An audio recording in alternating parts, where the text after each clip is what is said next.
You know, it's funny. I send tweets out. They're mediocre at best. I'm at Fontana 83. And you never know, like, what's going to hit to some people. And yesterday, I sent a tweet about something we talked about on the show. Jacksonville Jaguars are going through a stadium issue, just like the Cleveland Browns. And there was a plan out there for the Jacksonville Jaguars. And I said, would Browns fans take this deal? And what is a couple years in the stadium, then reduced capacity, you're gone for a year, and you come back, you got a new stadium. And I just asked if Browns fans would maybe take that in this whole debate about the stadium. And I know we've been talking about it for a while now.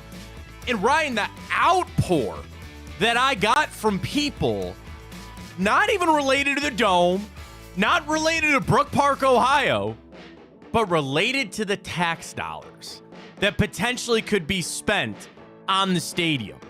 That seemed to be the lightning rod for people, which I found very interesting on if that is truly the number one priority for Browns fans out there as we continue on with the stadium, we continue on with free agency, had some big trades in the NFL yesterday. Could we have waited for Keenan Allen? No, probably not. Too much money. Chargers are feeling it a little bit. A quarterback trade that could maybe grease the wheels for another. A former Brown on Twitter going off. A current Brown on Twitter going off. Max in Ohio State. Bracket, grid, morning update. Time hop with one of the greatest cinematic pieces in history that young Ryan had better get when I describe it poorly for him. And time hop coming up. We got it all. A Friday edition right here on Big Play. Welcome to the show, everybody. I am Matt Fontana. He is Ryan Tyler. Good morning. Happy to have you alongside. We got a lot of Browns to get to.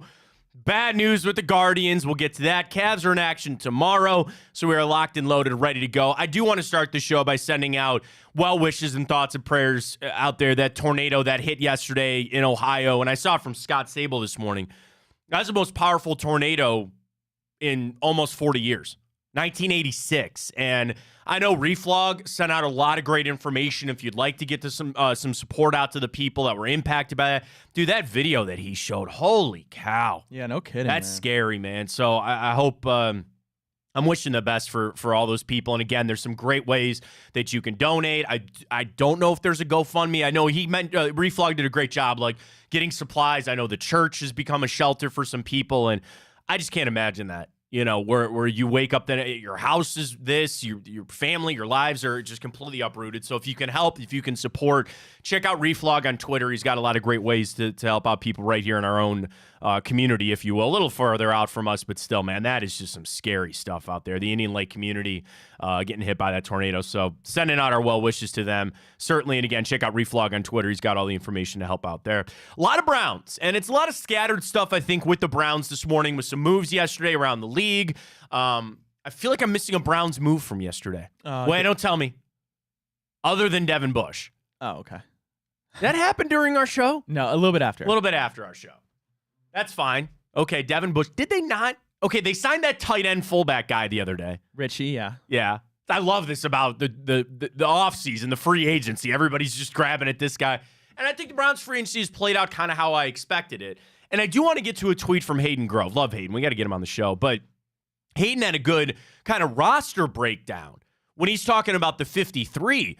And Hayden came to the same point that a lot of us have. Not all those guys are making it.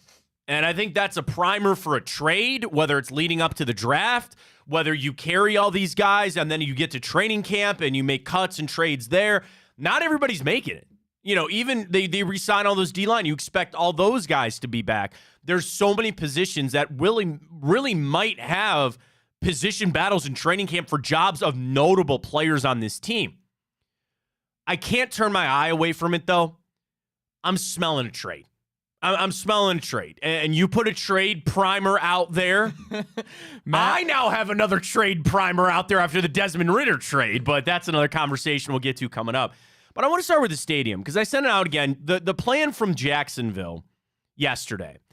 And this happens, I don't want to say every offseason, but there's enough teams in similar positions that about every year, they're becomes stadium discussions with teams.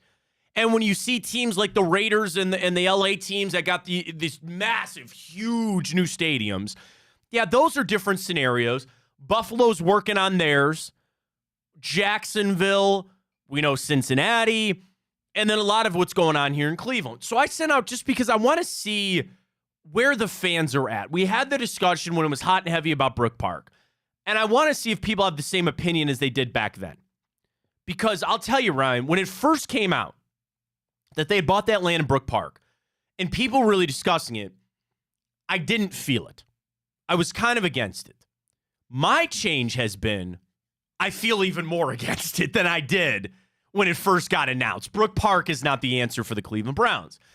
But in the tweet that I sent, I got so much about the money, about the tax dollars that people are going to spend. So yesterday, I just sent out like the options here.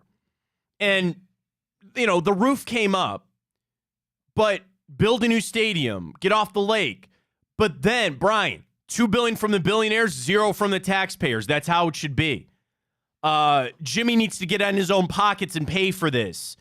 No way that we should have to pay for this as a fan base. They shouldn't be given the tax dollars on how that goes. There's so many things about the tax dollars. So I want to post this as just a little question this morning to see, when it comes to the Browns Stadium, what is your priority?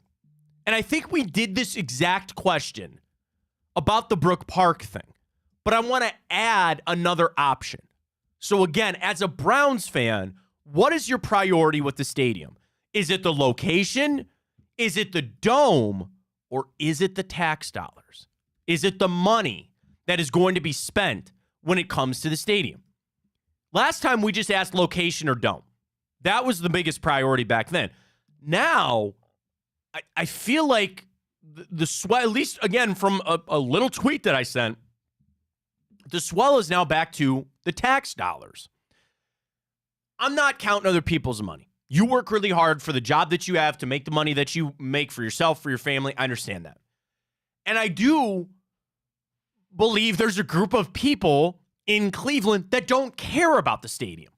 I'm going to say it's crazy. Isn't everybody Browns fan? Not necessarily. They don't go down there for the Taylor Swift. She's not coming here. They don't go down there for Rod Stewart and Billy Joel. Matt. Come on. There are people that are upset. There are people that want it. Don't. How about Taylor paid for it? How about that? How about Taylor and Travis Kelce together? They'll just pay for the dome. She wouldn't even notice if you took that much money. That's what I'm saying. That's royalties off of one song. She's not going to miss that money. She won't miss that money. We'll call it whatever they want. Taylor Swift Field at Kelce Stadium. If that's what they really want, if they want to put their name on it and pay for it, great. I'm all for it. That's fine. How powerful that be? You say she's the first pop star to own her own stadium. What if she only ever did concerts at her own stadium? She'd never buy the Browns at that point. That's fine too. She could build a stadium with a dome. I'll put the dome up for that. And Taylor Swift only ever does concerts in Cleveland, Ohio. If we just pitched that idea to her, could we get that across the desk just as an idea? Think about how it goes. The taxpayer money is funny for me. That's last on my options. I really don't care. And again, this is coming from a tax-paying citizen in the city of Cleveland and Cuyahoga County. That money that I spend on the sin tax, I loaded up on my Conways yesterday. The beer, that's fine. I'll pay that money because I go to the stadium. And yeah, what the Browns are and who they are is very important to my job. It's a little bit different than other people. But I go down there as a fan. I want the team here. I want them downtown. I want the stadium there. I'm like everybody. I'd like more events. I'd like them to do some more things there that I go to. That's fine. It never bothered me. And the money that comes out of, even beyond the sin tax, the money that comes out of the pool of the city of Cleveland, well, they could go build this, or they could go put this up, or they could do that. Sure. That's the money that I give to the city anyway. So I think it's interesting that people are so hooked up on the tax dollars. They view it, I think some people view it as they come and open your wallet and they're taking a $20 bill out of there. They're taking cash right out of your pocket. That money's already there. That money's already out there. And yeah, I'm sure they could do a lot of other great things with it, but I have no problem, zero problem, of footing a part of the bill. And I think that's all the Haslams have ever wanted, is a part of the bill to be picked up by the city of Cleveland. And I frankly think they should. For all the commerce, for all the economic impacts for our city, you want that stadium there. You want the Browns there. I don't understand. I know it's negotiations with billions of dollars at play. So you got to start with, nope, we're not paying it all. You better figure it out. And then you start negotiating from there. I'll tell you this too, Ryan. You want to know why the tax dollar thing doesn't bother me? Because there's nothing you can do about it. It's going to happen. There is in no world that there is not tax dollars spent for that stadium. If you had to ask me right now today, Matt, what's going to happen? They're going to renovate the new stadium. We're not going to have a dome, and they're going to use taxpayer dollars on it. I feel pretty confident in saying that's what's going to happen. Now, we got to get there, and this is going to be a long process, but I thought it was so interesting to hear a lot of people to this tweet say, no, I don't want to spend any money on it. And I think that's wrong.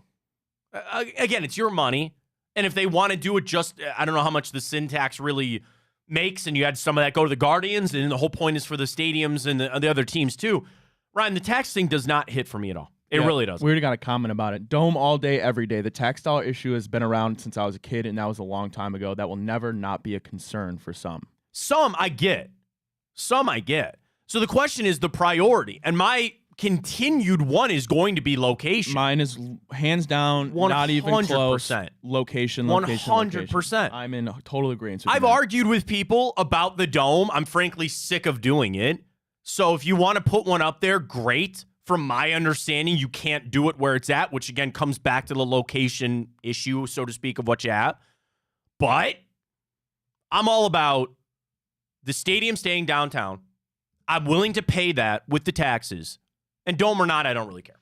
You can do whatever you want with it. So Ron and I are in the same one location. That Twitter question is up at Matt Fontana Show. I know this has been a discussion piece for quite a while, but I just thought that tweet yesterday, maybe it's, and people have had time to think about it more. I wonder, Matt, how many people that say dome, if their main thought on it is, one, either I potentially will get that one Super Bowl that they'll hand to me, and maybe sure it brings more events, Final or two, it has to do with actual playing conditions. No, that is, I think the anti-dome people, that is their number one thing. Hey, man, we're meant to be played outside. You don't see a dome in Buffalo, but there's reports they want to put a dome in Chicago.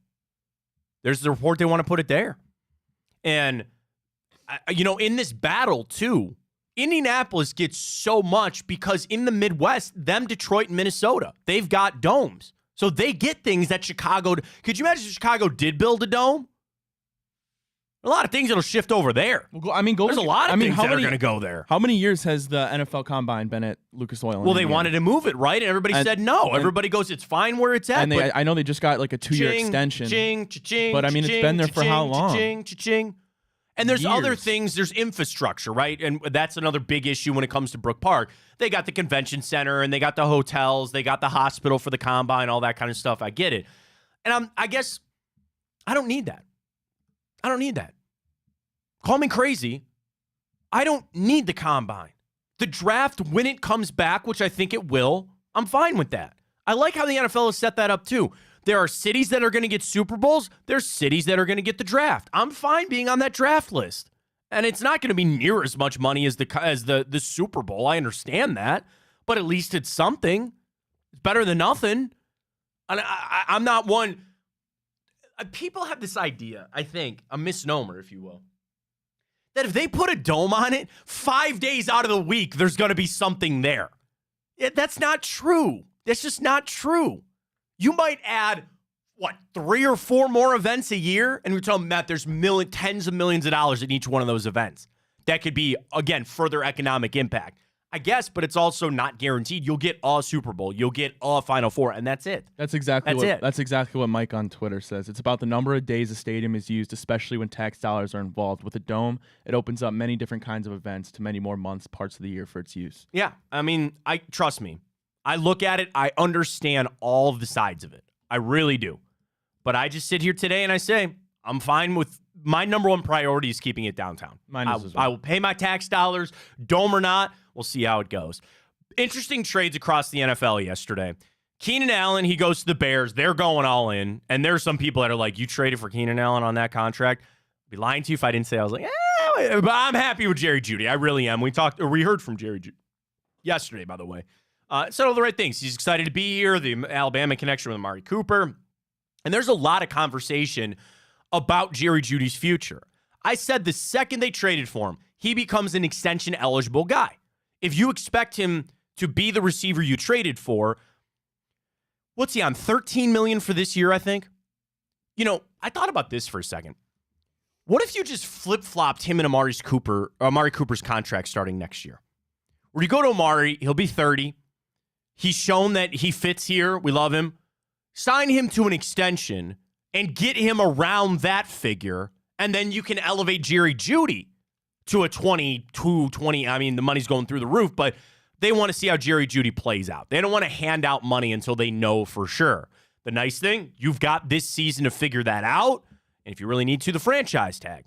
So it's great to hear Jerry Jeudy. To see Keenan Allen get moved for the minimal thing, again, just going in on the money, Bears, whether that's a good move or not, they're going all in on Caleb Williams. The other trade that got me intrigued was Desmond Ridder.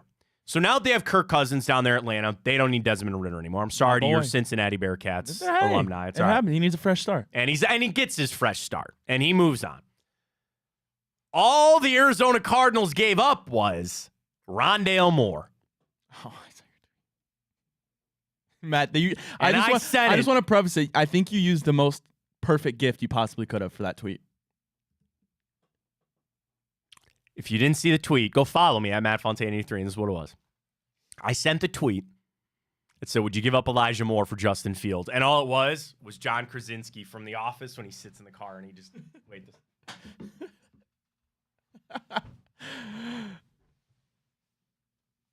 Almost fell out of the chair.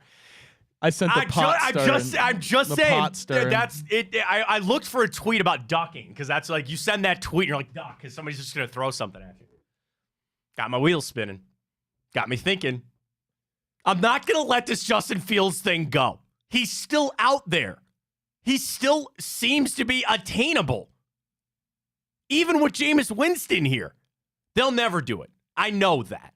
And I have to cry myself to sleep at night knowing that Justin Fields is not coming to the Cleveland Browns. That's not happening. The money you gave to Jameis Winston, I think we're already up to the salary cap threshold. You'll get your restructure for Nick Chubb for the rookies, and we move on. I know it's not happening, and Desmond Ridder is not Justin Fields. Or is he? All this stuff about Fields being washed, like they want Darnold over him. Is Desmond Ridder better? I don't know. I have no idea. I sent that tweet to see how to gauge a little bit of interest there. And the other issue, okay, let's talk about that. You sent the tweet out about would you give up 54 and Greg Newsome to get back into the first round? Here we are talking about guys' livelihoods and their jobs. And I understand why some of the players have it out for some people in the media. Somebody tweeted me about Deshaun Watson's going to block you. He already did. Long time ago. Whatever. I don't care. That is the sticky part of it. I like Elijah Moore. I got no problem with him. I like Greg Newsome. He's a good dude. I'm talking about from a football standpoint.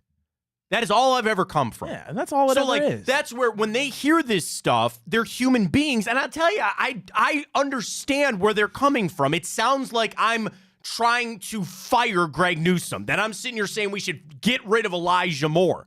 And there are shows in the sports world that's what they make their name on. They just call everybody for their jobs, and this guy sucks and get rid of him. I don't really do that.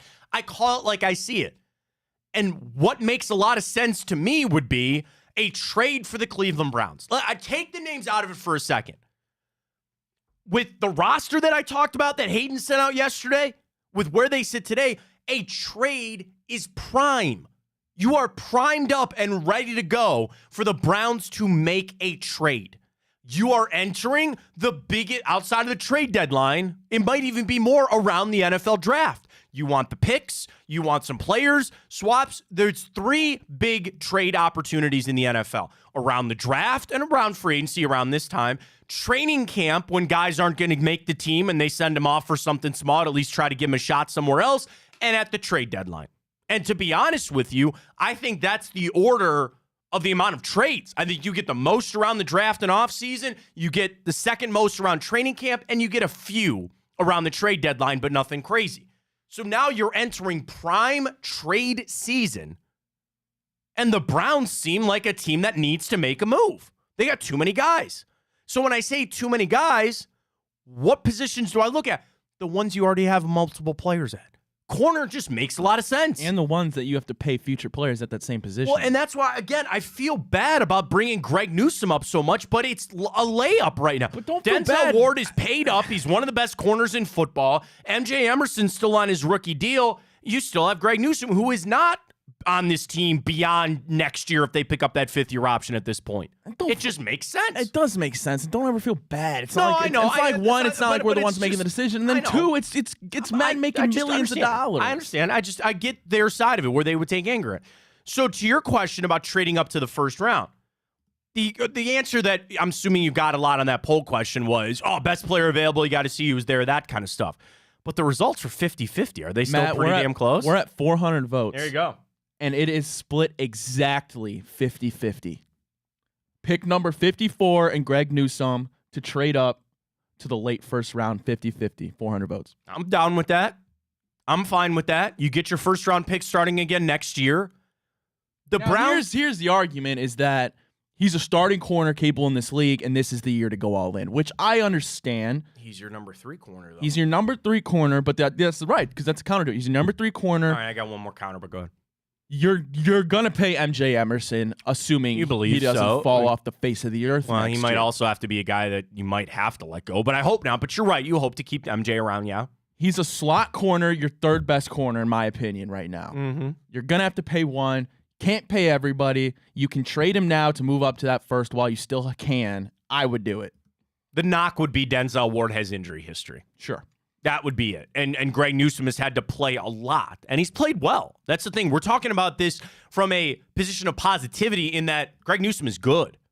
You can't trade away scrubs. I mean, you can, but we're talking about Greg Newsome would actually be wanted by another team. You get a value out of it. I think you get value out of it. So that trade's another one where it makes a little sense for me. Then I think about the getting back into the first round. This team is in a position that they're going to need these picks coming up because you have contracts hitting. You will have guys that leave, certainly. But a team like, I guess the Rams are probably the best example, right? They went all in, gave up picks, gave up cash, and won the Super Bowl. Why are they back in the position that they're in? It's because of some of the guys that they drafted. They got Puka. Where'd they get Kyron Williams? Did they not draft him too? Yep.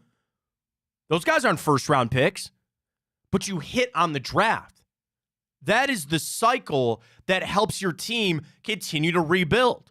And there are teams that just over and over and over again are competitive and good, and a lot of it has to do with, we got a franchise quarterback, we got some positions here. But look at how many drafted guys were on the Kansas City Chiefs that helped them win a Super Bowl. Browns need to get back to that because we've hit on some in the draft, but recently, your hits in the draft, your percentage has not been great. I'll give you MJ Emerson. Great find. And they're all on defense, too. Right. I'll give you Grant Delpit to a time. Ronnie Hickman was undrafted, but you've got misses, at least at this point, in Siaki Ika. Whether or not it's David Bell, I don't know. You got to see more in Seth Dillman. Certainly Anthony Schwartz. You have misses. You do. Then no GM bats 1,000 in the draft. I think most GMs would probably tell you if they're hitting 50-50 in the draft, that's pretty damn good. Jordan Elliott? Gone. So you can't keep doing that. You eventually got to get back to first-round talent, too. It's no mistake that the best players, the highest odds of becoming an all-pro, come from the first round because they're the best players. You got to get back to that, and we'll get our first-round pick back next year and all that. But if you can jump up there, the thing is, if you and I are sitting here talking about Greg, the rest of the league's like, yeah, they can't hold on to Greg Newsome. I'm sure the Browns would tell us, yeah, there's no worries there. We'll hold on to him. But when you lose that negotiation, when you lose your leverage in that, you're not going to be able to get your fair return. If I could trade pick number 54 and Greg Newsome for Ladd McConkey, I'm not even thinking twice about it. I'm not even thinking twice about it. I'm not even thinking twice about it. I know you're not. And you got to find a partner too. Got to find somebody that's in the back of that end of the first round. If the Chiefs lose L'Jarius Sneed, maybe there's it. And they got Marquise Brown now. There you go. Hey, man, you need a corner. We'll get you Greg Newsome over here. Oh, I'm salivating at the thought of Ladd McConkey in a Browns uniform. 32. You think he's there? Probably. Maybe not. Probably. Maybe not.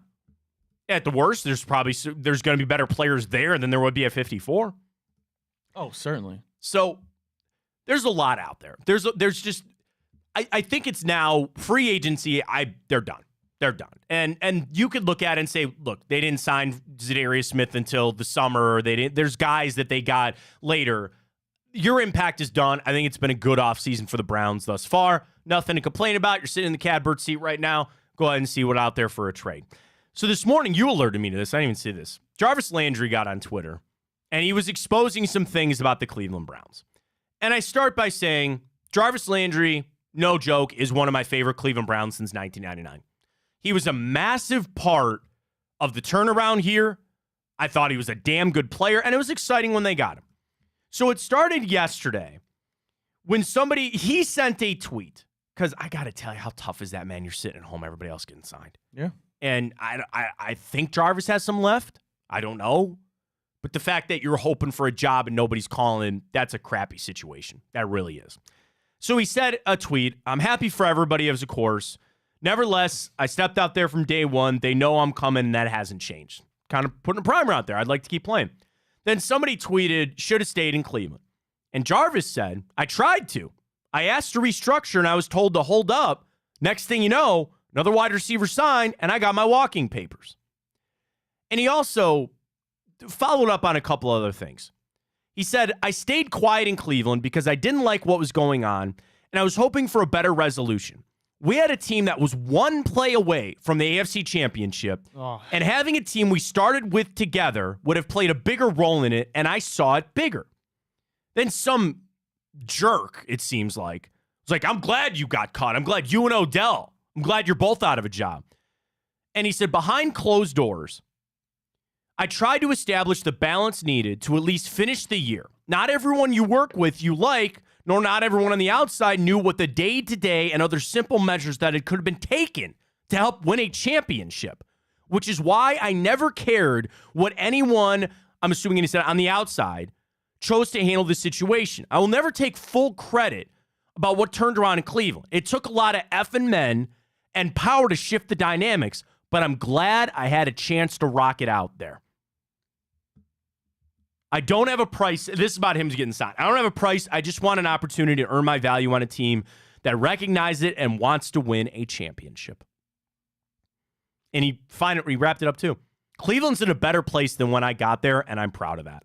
That'll make you cry. That is undeniable. That is undeniable. You can say what you want about Jarvis Landry. You could say what you want about Baker Mayfield.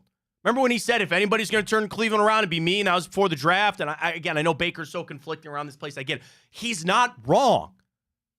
It took Myles Garrett. It took David Njoku. It took Joel Bitonio.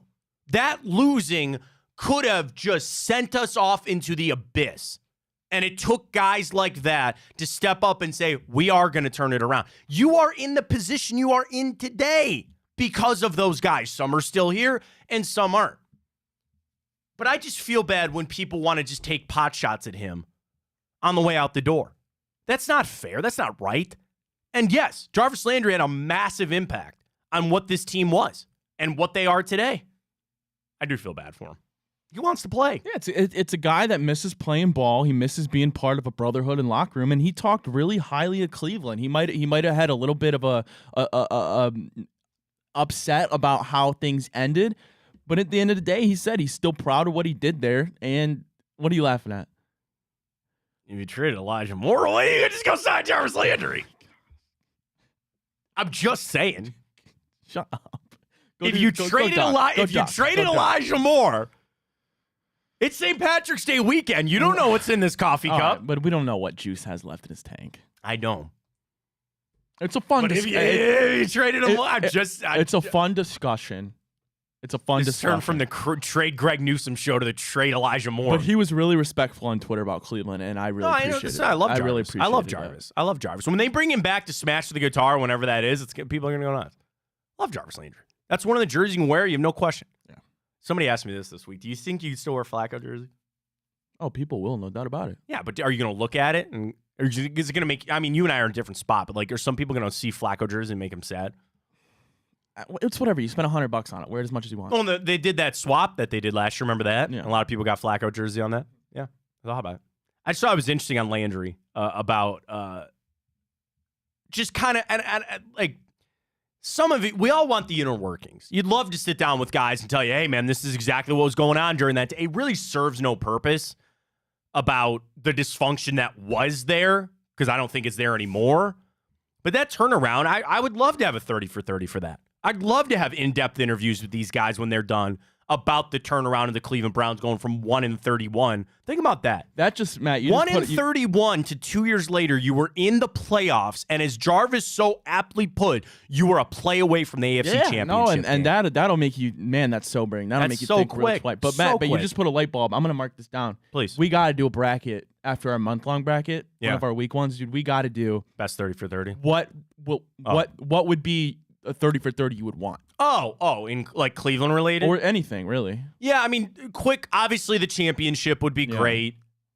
I could do a whole 30 for 30 just on Game 7 of the World Series. And I know Joe Madden and Terry Francona sat down a little while ago and they watched the game together and they talked about it.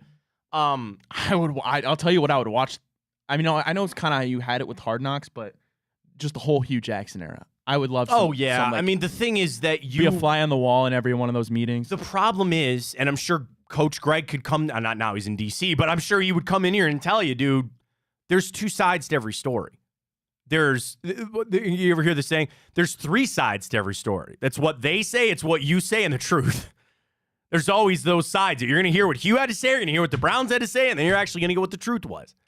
I mean, we don't like it. Where's Hugh's book, by the way? He's been pitching a book for 5 years. Haven't seen it anywhere. The other 30 for 30, it's a little niche, but I'd watch the hell out of it if they did one on Stipe. If they did one on Stipe that'd be cool. About just his life, growing up. If they need an interview about the fight here in Cleveland as a fan, I was there. It was a fun night. I'm all for that. I'm available. Let me know. Get some royalties. Hell yeah. I'm in for that. I'm in. Any other 30 for 30s? The negative. I don't want to go there. There's a ton. I mean, the Watson stuff. Yeah. However this plays out. Yeah. However this plays out, there's a 30 for 30. I mean, with Flacco too, his whole arc, that would be incredible. I mean, it'd be a shorter one, but sure, but that's fine. That'd be incredible. Him coming off the couch. Imagine you had film when they actually called him on his couch, like what his reaction was and all. You get a fan who was on the flight when they saw him coming to Cleveland. That'd be really cool. That would be. And the other thing, I'm glad you brought up Flacco because it kind of ties back to something that Jarvis was saying there, right? He was told to restructure and eventually handed his walking papers. How Baker left off. We got to remember this is a business. We have got to remember that Andrew Berry, I'm sure, loves these guys. He has to make really hard decisions. And he's got to sit down with guys, not even big-name guys. He's got to sit down in training camp, talk about Hard Knocks. What's one of the worst episodes every year in Hard Knocks? Yeah. The last one. Because what are they doing? I think they got rid of it. Why? No, not Hard Knocks. No, I mean the episode where they cut everybody. No, I think in the newer seasons now, I don't think you're allowed to show the meetings of them getting cut. That's a miss. I think I heard that because the one I remember is the one kicker. I forget who, like Aguayo. Yeah. He walked in and got cut, and I remember it went nuts. Like, you can show the meetings, I believe, of people saying you don't want the ones guys flipping the desks and stuff. But that, ring. I could be totally wrong. Grab your playbook and head up to the coach's office. You know what that is. I could be totally wrong. Oh, no, I really didn't watch.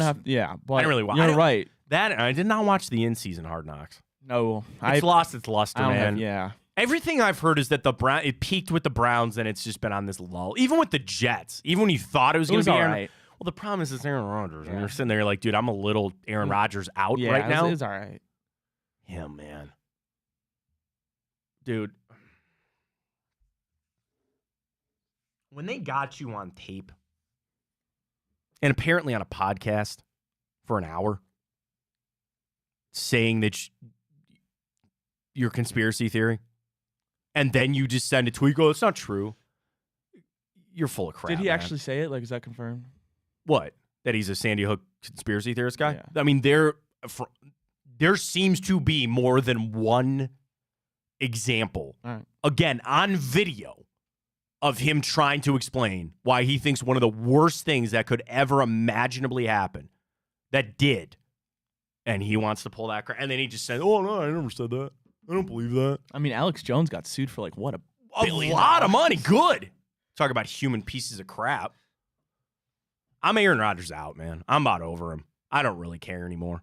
And the thing is, even when he retires, he's still just going to be, I'm done with Aaron Rodgers, man. I'm out. Oh, by the way, I got him in Time Hop coming up as well. So we're not done with Aaron Rodgers on this show, by the very least. All right, let's do this. Catch our first break of the morning. Our Twitter questions are up. Talking a little bit about the stadium. Dome's killing it.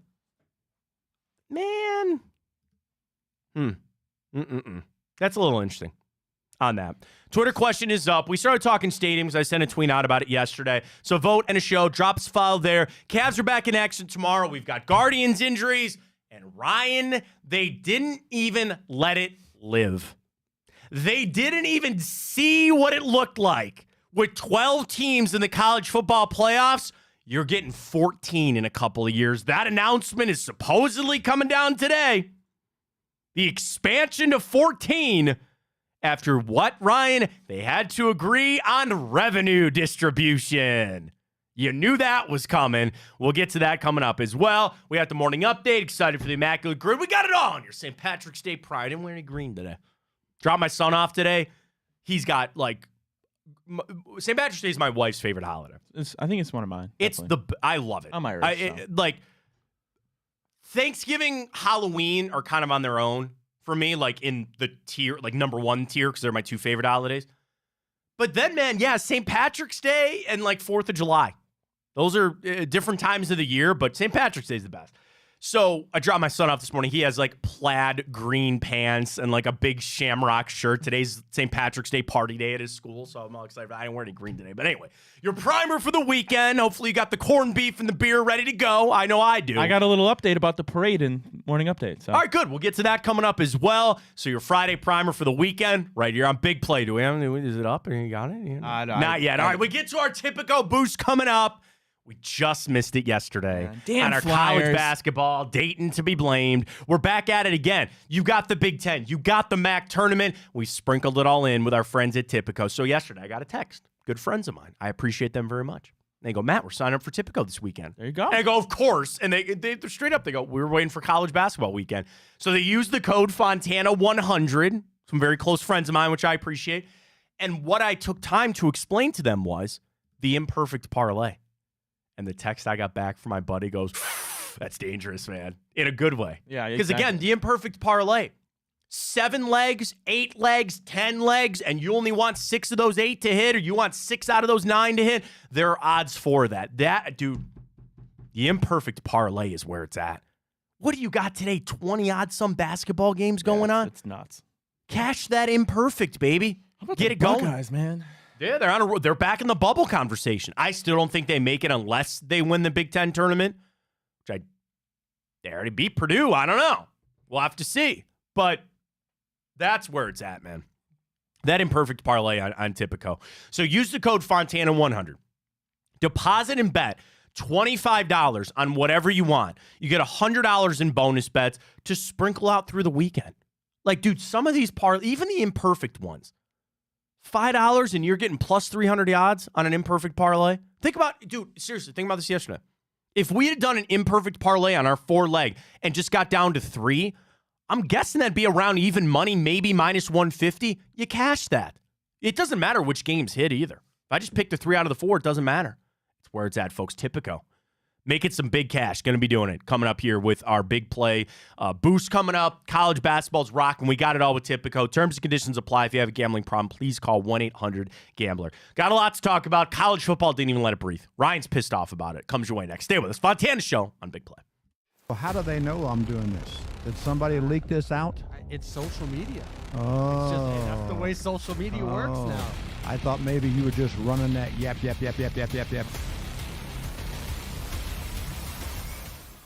Welcome to Big Play, a sports media team that started back in 2014, and now we're not in a garage.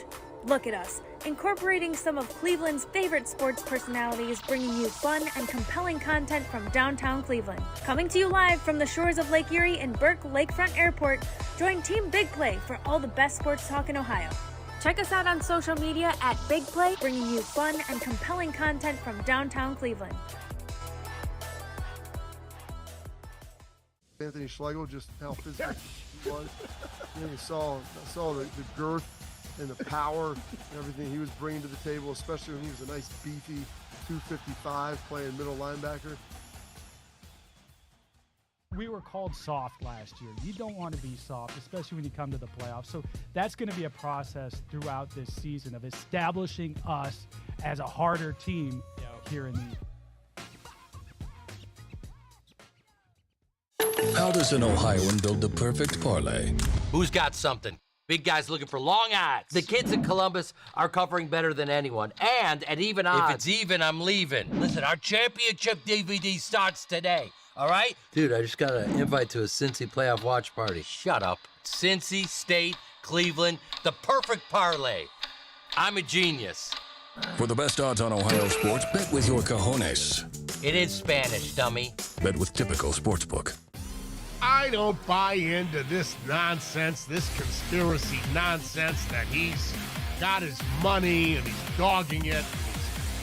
That's ridiculous.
College football cannot get out of their own way right now.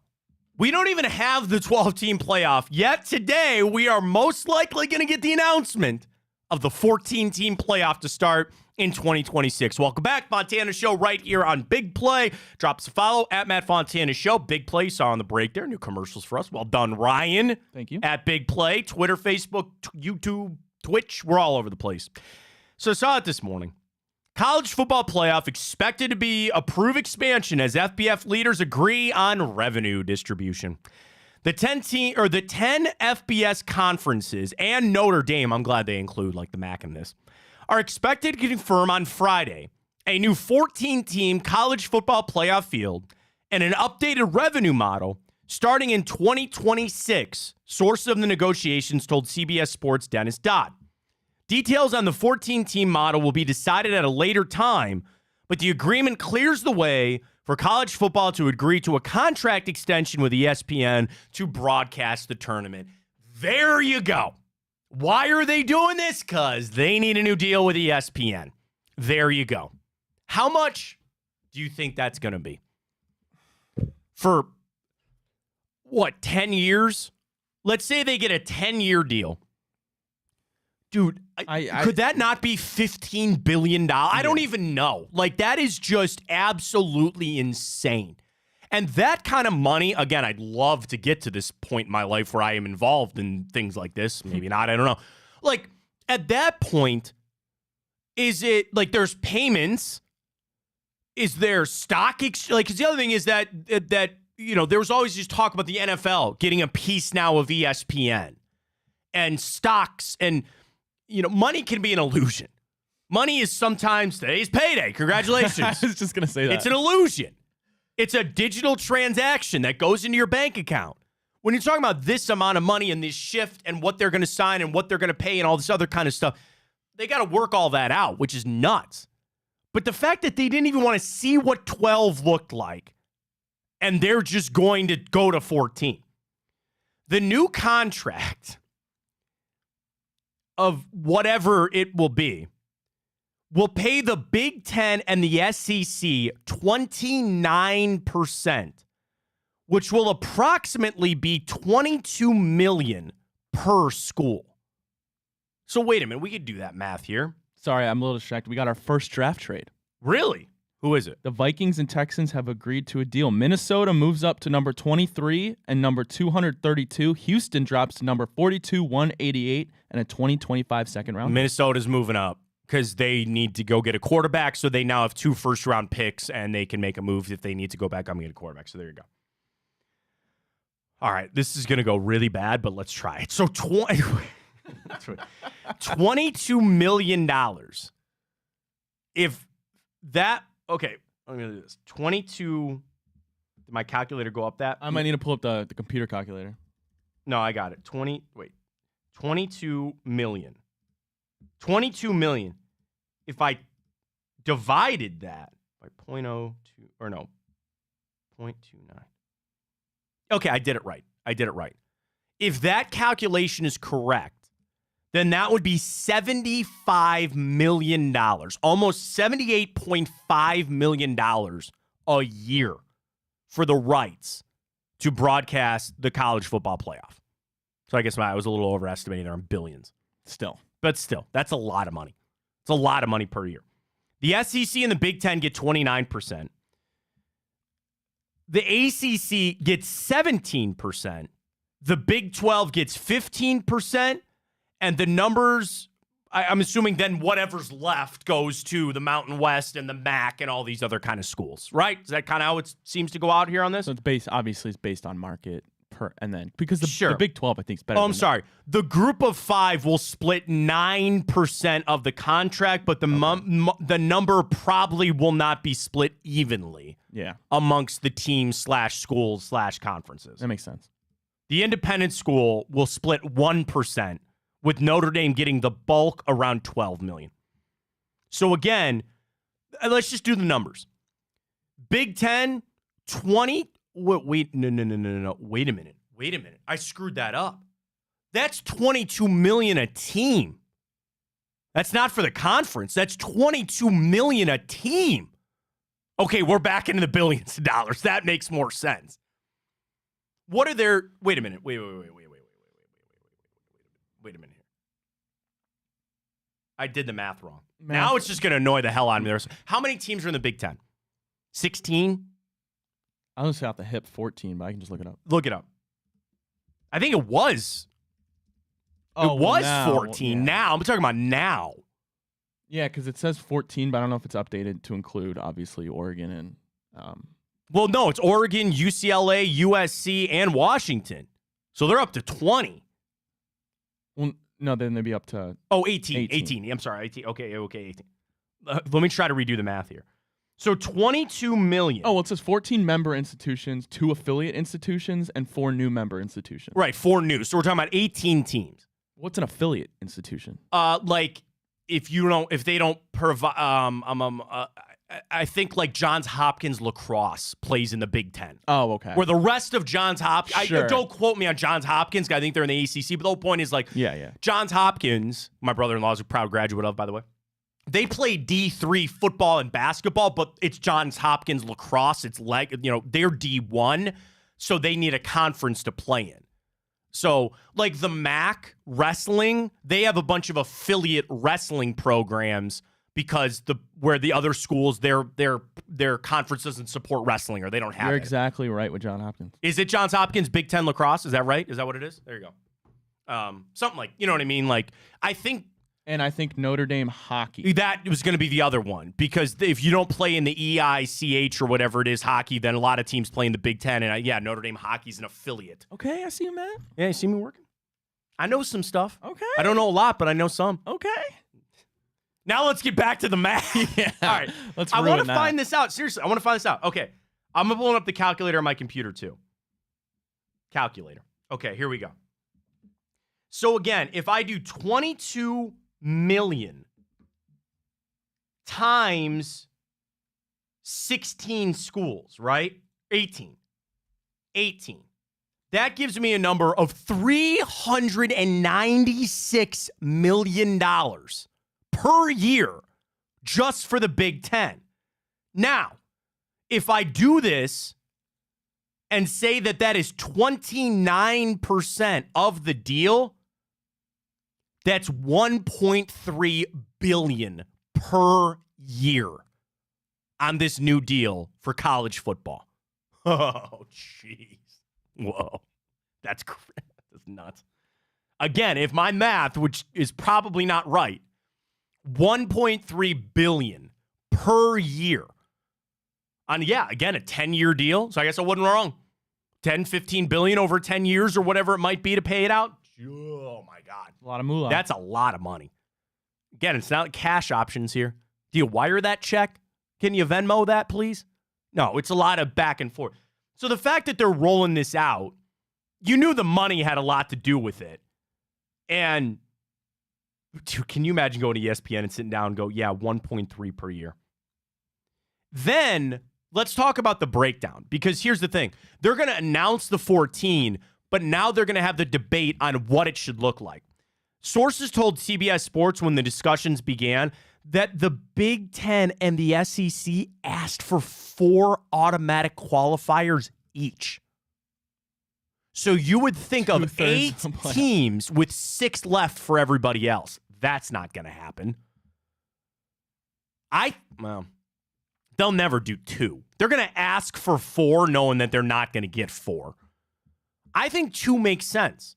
2 automatic qualifiers each from the SEC, the Big Ten, 1 automatic from the Big 12, 1 automatic from the SEC, and the ACC. And if you gave me 1 more automatic qualifier, then that's easy math. You got 7, and then you have 7 at large when they go to 14. Now, here's the question. Well, I guess it would have to be the top 2 seeds would get a bye, right? Because then you would have 6 games, so you'd have 12 left. If you had the top 2 get a bye, you had 12 teams left, you had 6 games, you would have 6 winners, you then insert your 2 byes, you got your 8 to national championship. That's got to be. There's no other way that could happen. There's no other way. You gave me a look. You were shocked that they didn't even want to give 12 a try. It's not even that. It's just it's just a bad precedent. You change college football playoff, and we're not even a year into what your new format is, and we're already talking about changing it. I just think it's a bad precedent. The most traction would be a 3-3-2-2-1 model. The Big Ten and the SEC getting 3 automatic qualifiers, the ACC and the Big 12 each getting 2, and then the group of 5 being guaranteed a playoff berth with 3 at-large bids remaining. But they ain't going to get that. The group of 5, they ain't going to take that. They'll take a 3rd SEC team over some team out of the Mountain West. You know what I mean? Yeah. As part of that model, the SEC, they want 2 byes in the bracket. That ain't happening either. Like, for their automatic qualifiers to be getting the bid. Dude, this is just nuts. This is crazy. And I think about me as the average fan in this. I want to see the best football. I want to be able, from September to December, be able to turn on my TV on Saturday nights and see a top 10 matchup. That's it. That's all I care. And I had that. I wasn't lacking for that. Outside of a couple of weeks early in the season, you had matchups you gave a damn about. That's all I care about. The other thing is now they're starting to talk about getting it on Fridays. They want to go on Fridays now. And that is, that can be a touchy subject for some people. Because they always win. That's why the NFL didn't play on Fridays. They said Fridays is meant to be for high school. How'd it go? Fridays, high school, Saturdays, college, Sundays, the NFL. And as soon as college ends, then they get to Saturday, they got Thursday, all that kind of stuff. I don't know. I come out in a weird spot because my son is not a football age right now, right? And wherever he goes to high school, if he plays football or not, there's only a short amount of time that I would actually care about high school football, right?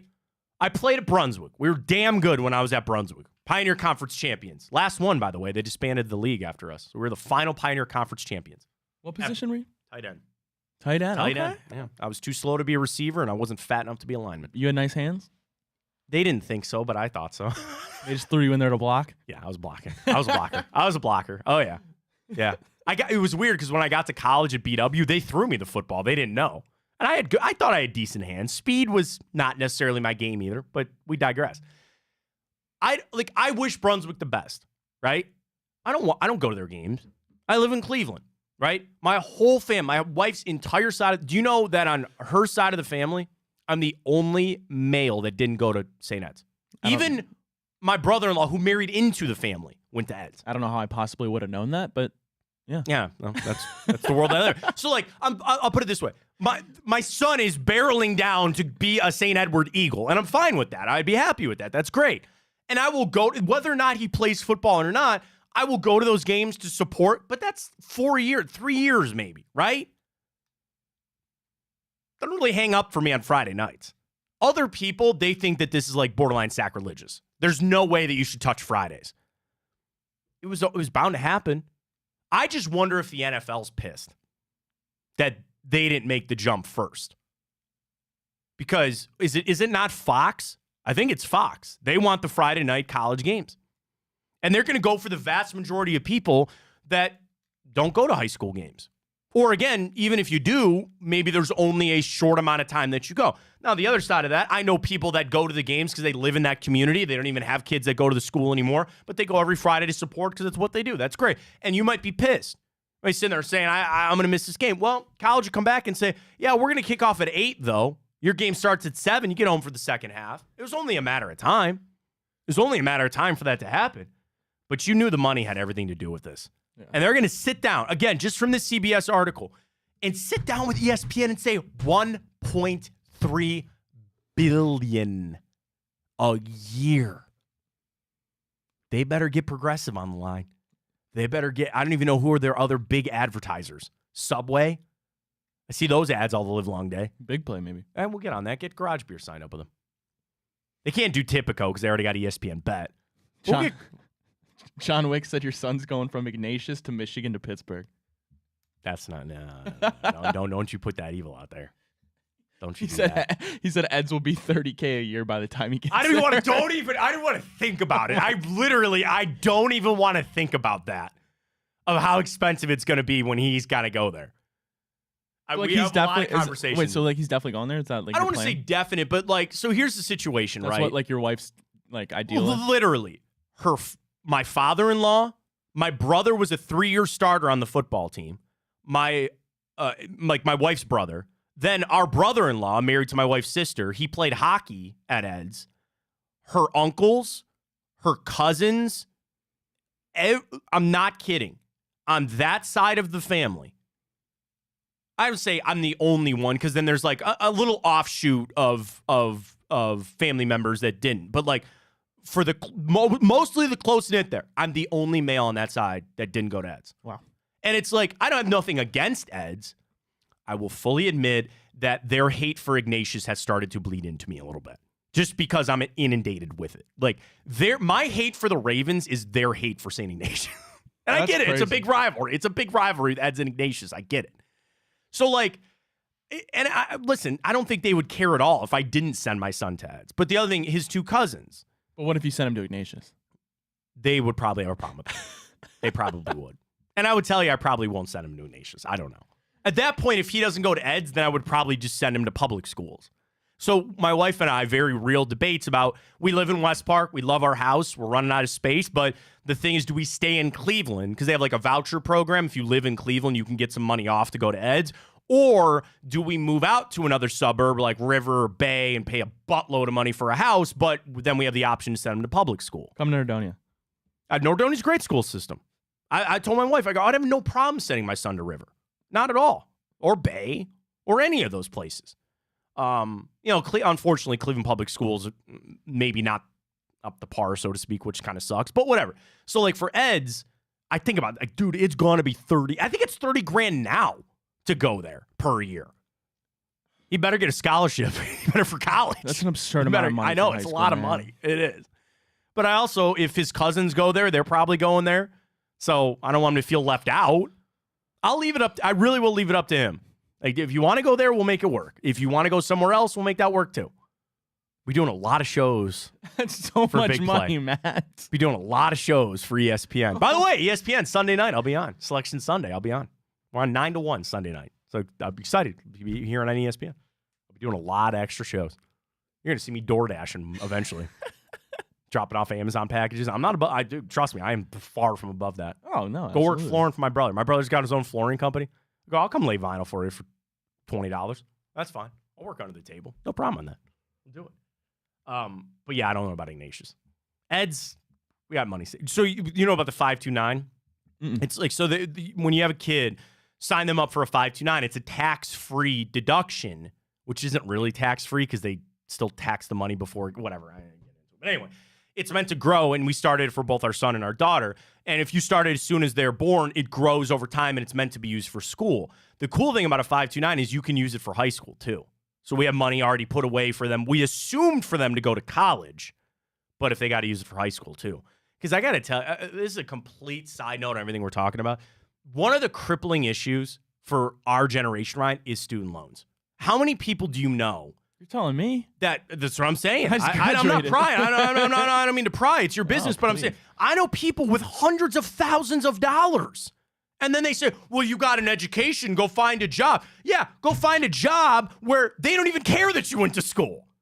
Or you're trying to use your degree for something. We were talking about guys that transfer all the time. How about the average person that just switches their major? They're in school for an extra year, paying $80,000. Then by the time they get out, oh no, you don't owe us $80,000. You owe us $125,000 with interest, and we want our cut. It's a joke. I got a lot of money off because I had I'm glad. really, really, really good grades. My ACT score was awesome. Good. And I still have a good chunk of change. And I'm sitting there waiting for any of these administrations to come down and axe all of it. Why is college so expensive now? You got to pay for the high school. You got to pay for the football coach. You got to pay for some professor who teaches 2 classes a week and they're making $250,000 because they got to have the mystique of having this professor. And I'm a college graduate. I'm proud of my college. And I thank my parents every damn day that I didn't have to take student loans out. My parents foot the bill for me to go to school. Did you thank them today? Mom and Dad, if you're watching, I love you and thank you very much. And there were some, like, I had to make some sacrifices. I commuted, which I was happy to do. And I was very thankful that I had a school within driving distance and all that. I didn't live on campus until my senior year. It all worked out. But these poor kids, man, signing up for all this money. And again, think about this. These schools getting all this money. That money's not going to these kids. It's not going for scholarships. It's going for a new facility. It's going for a new cafeteria. I guess that's capitalism at its finest, right? Well, dude, capitalism at its finest. Like, Cincinnati has an amazing business building. It's brand new, the Linder Business Center. Yeah. It's beautiful. And so I was arts and sciences, obviously. McMicken. It's a historic building, but God, is it old? And I'm sitting there in this little desk, and of course, I graduate. Yeah, boom, brand new stuff, art and science brand new building. Stuff. They were building stuff at BW when I was there. Finished. Same thing. I remember in a lecture hall, they have the thing where you sit in a lecture hall and you like pull up the thing to write on. It's like on the side of the chair. It looked like it was from 1942. No, they won't. Legit, they won't. And then you pull it up and you're writing in this. It was I can't. What's the word I'm looking for? Hall, right? It was in a hall, but there was a name. Like it was a science class, and I remember it was like whatever hall something. It wasn't like lab science. And you sit there and you write on this other stuff, and whatever. We're trying to fix everybody's problems here. Government needs fixing. College football needs fixing. We're all your answers right here on Big Play. How did we get started? Oh, we started talking about schools. Yeah, Ignatius is pretty much out. Mike tweets, dude, put everything you can in the 529. I'm with you, Mike. Oh, yeah. We just got our taxes back, or we're getting our taxes back. I look at my wife, I'm going to just put it right in the 529. We'll never know we had that money. We'll never miss it. Just throw it on in there.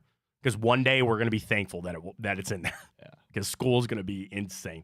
All right, we're going to use Ryan's Cincinnati education and degree here for a little bit of the morning update. We really need your brain for the Immaculate Grid coming up. We got to finish strong this week. I feel like we have an up and down week with the grid. Well, We've missed some. Could have had it yesterday. We had a layup. That's my fault. No, it wasn't We're a gonna layup. come on It wasn't back. a layup. We're going to come on back. We're going to get the Immaculate Grid rolling. We got Time Hop with one of the best cinematic pieces, masterpieces in history. We'll get that all coming up for you. Friday edition of Big Play Fontana Show. Morning updates next. Well, how do they know I'm doing this? Did somebody leak this out? It's social media. Oh. It's just, that's the way social media works now. I thought maybe you were just running that yep.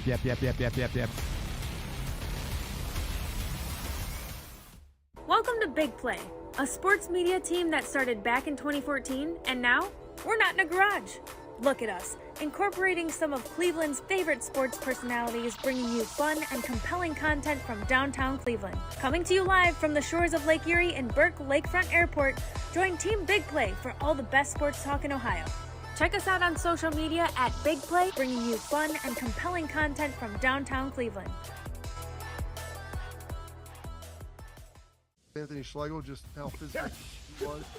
You saw the girth and the power and everything he was bringing to the table, especially when he was a nice beefy 255 playing middle linebacker.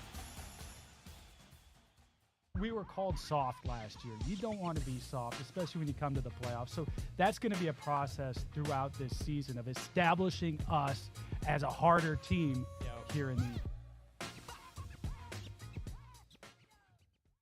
How does an Ohioan build the perfect parlay?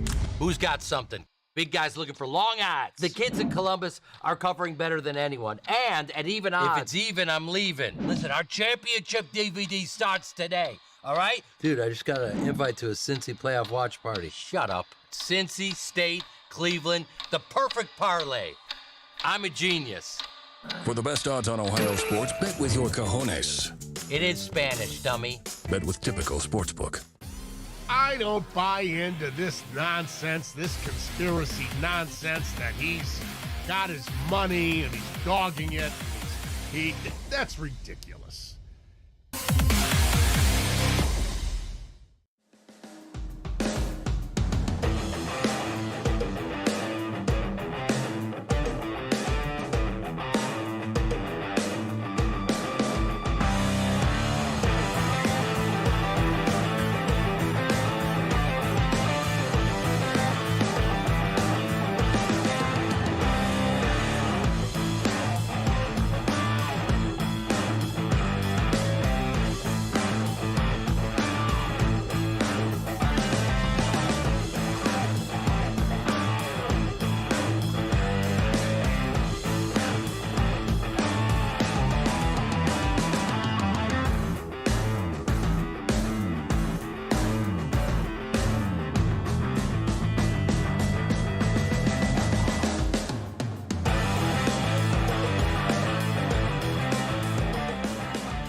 All right, let's get to it. Morning update. All the stories you got to know. Wrap up your week. We got trades aplenty in the NFL. Another one yet this morning.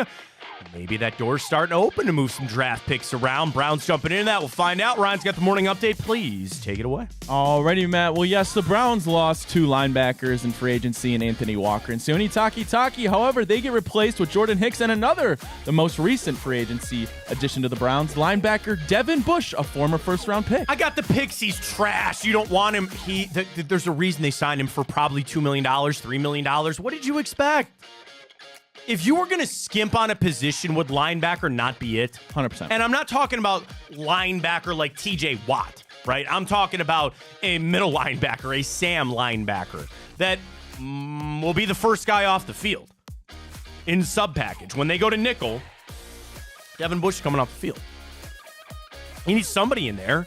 You need a body in there. Linebacker is one of those positions that it's nice to draft those guys because it's cheap. It's a high turnover rate for guys going in and out. Let me put it this way. I ain't getting hooked up on Devin Bush, okay? I'm not going to sit here and argue with you about if he's good or he's bad. Have some relative expectations. He's a borderline backup linebacker coming in here to fill a role. That's it. That's all you got to look at it as. Don't think that you're getting the next version of Ray Lewis, okay? Brian Urlacher's not walking through that door. And really, that era, I know Patrick Queen got paid, But, like, we're not in that era anymore. There's some good linebackers out there. What do you want in today's NFL on defense? Edge rushers and corners. That's it. That's what you really want. Linebackers are, unfortunately, that true old-school linebacker. It's a dying breed, and I think the Browns are doing the smart way. Those are some positions that you save cash on. Put your money elsewhere.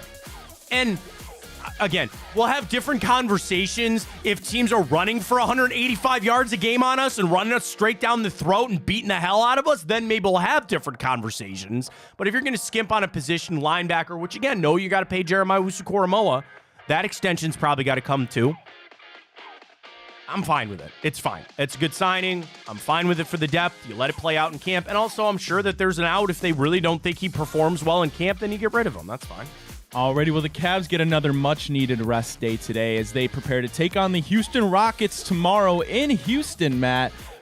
I want to say definitely should be I guess I can't say easy win these days, but Cavs will certainly be favored in that one. They should get a win there. I think this team needs to continue to show what they are with one another, figuring things out on the floor, and it's just the ebbs and the flows of the season. What I do want the Cavs to do, would you agree with me, Ryan, they're in a funk? They were in a little bit of a funk. I think it's injuries, certainly. Yeah. Just get out of that over the next month. They still have about a month of basketball left. You've got that brutal West Coast swing in a couple of weeks. Or is that a week away? Something like that. You go out, you got Denver, Utah, and both the LA teams. I'm already looking at that. Get out of this funk. Use those games for that. Get ready for the playoffs. That's all I ask. Already with some wide receiver moves yesterday. Pretty late last night, honestly. Keenan Allen is traded to the West Chicago Coasters. Bears as they prep to bring in, assuming, Caleb Williams there under center. And also Hollywood Brown inks a one-year deal to go to the Kansas City Chiefs. The other thing, a lot of people... Sorry, I just got a good tweet there. The other thing now... Is that signing up Malik Neighbors for the Chargers? I tweeted, I said Malik Neighbors. I know you saw that, but there's some draft people I follow that say it's still O-line there. It's still O-line there. Do you think the Chargers are in a bit of a grace period this year where it's like a pseudo rebuild? Or do you still think Jim Harbaugh's there, you have Justin Herbert, they better be in the playoffs? Well, I mean, if your top receivers are Quentin Johnson and... I was a big Quentin Johnston fan out of TCU, man. He's a big-bodied guy. I was pretty high on him. I don't know. I mean, Justin Herbert's not going to have many people to throw to unless something changes in the draft. Well, then now what they do, they had to restructure Bosa. Khalil Mack took pay cuts. There are a lot of people doing a celebratory victory lap on the salary cap's not real. And you watch what the Chargers have to do, and you very much understand that it is real. And I saw a good tweet. I think it's from Warren Sharp. It's not that the salary cap is fake. It's that some people are better at manipulating it than others. Andrew Berry could probably teach a master class on manipulating the draft. You sit down at St. Ed's or University of Cincinnati for $400,000, and you get to a 300-level class, and in walks in Professor Andrew Berry. That'd be so sick. Ladies and gentlemen, good morning. Welcome to 303. This is Manipulating the Salary Cap. I'm Andrew Berry, your professor. Professor of Capology. Professor. That's Jack Duffin. Yeah. That's not Andrew Berry. That's Jack. I mean, Jack can be a little... adjunct. He can be an adjunct professor for that. How about that? There you go. And you sit down, and it's a 300-level class, and you sit there, and you sign that all up, and then you get fat student loans, and you got to pay for that. Andrew Berry's a master at manipulating the cap. So be thankful that he's here doing that, because you could be in a pickle right now if you were some of these other teams. Andrew Berry's a wizard, though. Already, Matt. Well, we're already halfway through March, which means we are marching, no pun intended, right towards baseball, the start of the season. The Guardians, home opener. But we have some injuries, Matt. Yeah, I mean, okay, so here's where we're at. The biggest one is Espino. Top prospect guy, just derailed by injuries. Insert that for how many guys, and it's just so unfortunate. Then you have Gavin Williams, which, correct me if I'm wrong, is this not the elbow thing? Because Stephen Vogt, they took him out of a start because he felt a twinge in his elbow doing a weighted ball routine. Now, again, boomer guy, I'm on this boomer trend over here today. Boomer baseball coach, weighted balls can be very dangerous. That being said, every professional pitcher has a weighted ball routine. And if you don't know what a weighted ball is, you can go buy them at Dick's. You can use them for your kid. But, dude, I cannot tell you how important it is to go slow. And it's a heavier ball, and it's meant to build up arm strength. Bro, I had a guy, one of my good friends in college. He was a stud pitcher. He was throwing like 80 in middle school.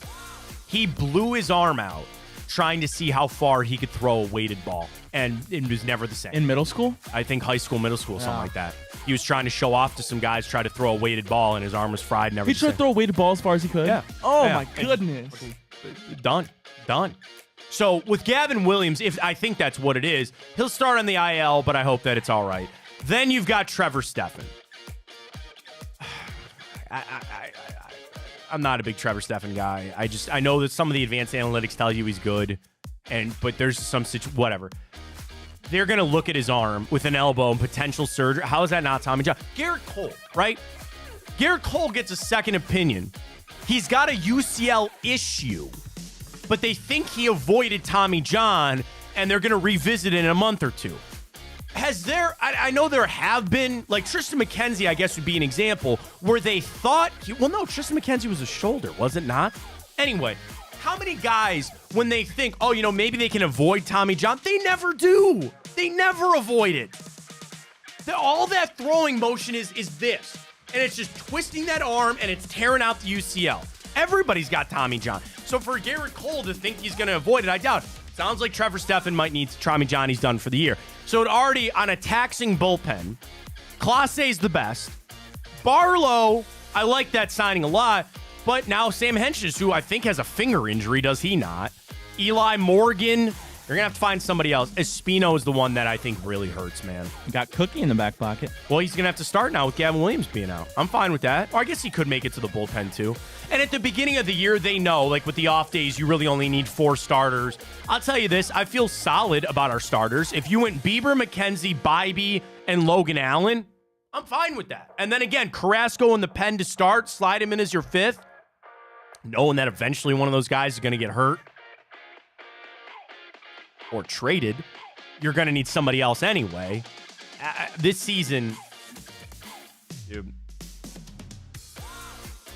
I can't help myself because you want to know why. Do you know what I'm feeling right now, Ryan, about the Guardians? You know. Optimism. I can't help it. No. Everything looks so bad. They're supposed to be trash. But here I sit near St. Patrick's Day, and I'm like, all right, wait a minute here. Maybe we got something. Maybe we can do something here. I can't help it. I love baseball. Baseball was my first love. I wanted to be a professional baseball player growing up. I got to semi-pro. That's as far as I got.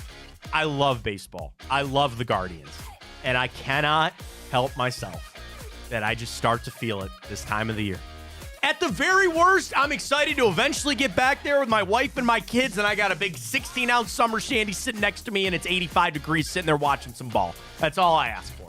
We'll see how it goes. Well, like all things, only time will tell, Matt. But Matt, have you ever been to the St. Patrick's Day parade downtown Cleveland? I have been. So a lot of my wife's friends, obviously a very Irish-heavy area over there in West Park, and a lot of her friends. A good friend of hers, her dad, was a longtime Cleveland firefighter. He was in the parade year in and year out as a member of the fire, but also they were, I think, 100% Irish. And her family would rent out a hotel room so they could overlook the parade. Yep. I did that exactly last year. Dude, great the parade is great. And I've not been to Chicago for the parade. I've been to Chicago around St. Patrick's Day. I've seen the river be green.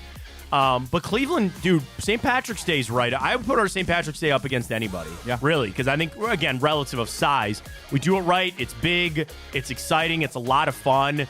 And it really is, I would like to believe it's the first sign of spring. In Cleveland. Dude, I had a snow day in April one year. No joke, in high school. Well, you never know how that goes.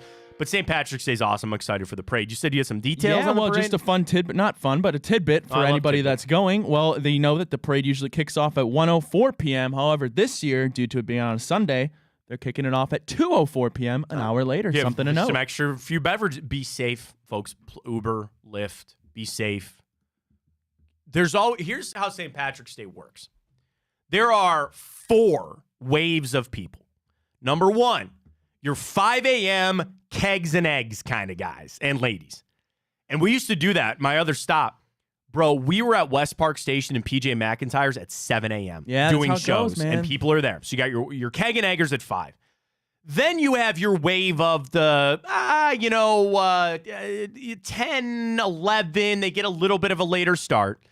Then you got your lunch timers on a normal day of work, people that dip out of work at about noon and they go on. Then you got your 3 o'clock wave. So really there's 5, and then you got your 5, 6, 7 o'clockers. You're out there all day. It's a festive, man. And especially in West Park where I live. You got PJ McIntyre's, you got Public House, you got West Park Station, Backstage. Bro, those were some times, man. No kidding. Dude. Sunday, big day for Flannery's. I'll tell you that, because last year I went there. I'll wipe a tear. Well, Matt, I'm going to wipe a tear if we don't get this. Let's get into the grid we go! They don't have Irish football players on that for St. Patrick's Day? How does that work? Come on now, Immaculate Grid. All right, we got to finish it out on a strong note. You know how the grid works. You got to go up and down. You got to go left and right. Here's what we got today. Ryan, our statistical one, please. First round draft pick. All right, are you ready?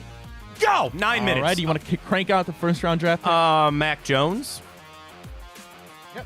Because he didn't go to the Eagles. He didn't go to the Eagles. He went to the Jacksonville Jaguars. Cincinnati Bengals. Jamar Chase is a damn good option there. Or Joe Burrow. You can do either one, whichever one you want. Should we throw? No, I'm thinking of the Ravens. You're right. Yeah, either one. Oh, God. How do you spell Jamar? I think it's JA''M. Look at you. Watched him kick my ass for a lot. He's going to be doing it for a long time. I just want to do CeeDee Lamb. Sure. Or Zeke. Either one. All right. Here we go. Now we need. Should we still focus Bengals here? Yeah, just because they're in division, we should have some options here. AJ Green. Very good pull there. Eagles, Bengals. I feel like there's got to be. No, I'm getting my safeties confused. I thought there would have been a safety for sure, but there's not. Running backs would make sense, but I don't think so. Chad Ochocinco. Oh, no. I'm getting him and Terrell Owens confused. Did Terrell Owens not play for the Bengals? Man, I don't know. No, he did. He did. Terrell Owens played for the Bengals. And the Eagles? Oh, no, I know for a fact he played for the Eagles, Yeah. but I think he played for the Bengals. Oh, T.O. He had to have. He had to have. All right, good. Yeah, I was we just overthink it a little here on Terrell Owens. Oh, damn it, though. We could have used him for Eagles Cowboys. Crap. We'll find it out. All right, you want to go to let's go down there. Cowboys Cardinals. Good lord. Cowboys. He hasn't played there yet. Did Noah Brown not go there? Did he not go to Arizona? He just signed somewhere. Yeah, but he didn't play yet. He was in Houston, but I think he just went there, so that doesn't count because they have to have played a game. I don't think of any offensive linemen. That might be a tough one for us. All right, let's go focus Eagles-Cowboys now. They hate each other. There's not many trades, but... And if we get pinched, T.O. would have been the move there, but... There's got to be another. There's got to be another one. Stephon Gilmore doesn't count because he never played for Philly. Not Malik Hooker.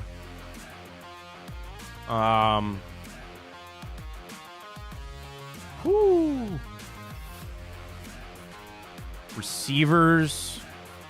We're missing. Okay, I tweeted you about this yesterday. We got to think Josh Johnson. We got to think Josh McCown. We've got to start thinking these type of quarterbacks. Okay, those are the guys that are going to be the key to this whole thing. Does Josh McCown work? I don't know. I don't think he ever played for the Cowboys. Should we pivot to Patriots? All right, let's go Patriots here. Patriots, Cardinals. I wanted to say James Conner, but that's not right. He left straight from Pittsburgh to go there. Did Danny Shelton play in Arizona? I don't think he did. I had no idea. Jabril Peppers did not.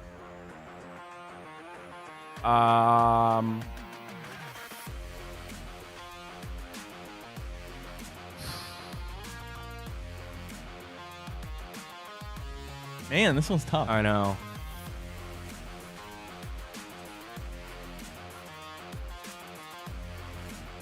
Eagles, Cardinals. All right, we're at 4 minutes. We got 5 minutes to go. About halfway through here. Eagles, Patriots. Let's think. Eagles, Patriots. Eagles, Patriots. Like I wanted to jump Randy Moss, but he didn't play there.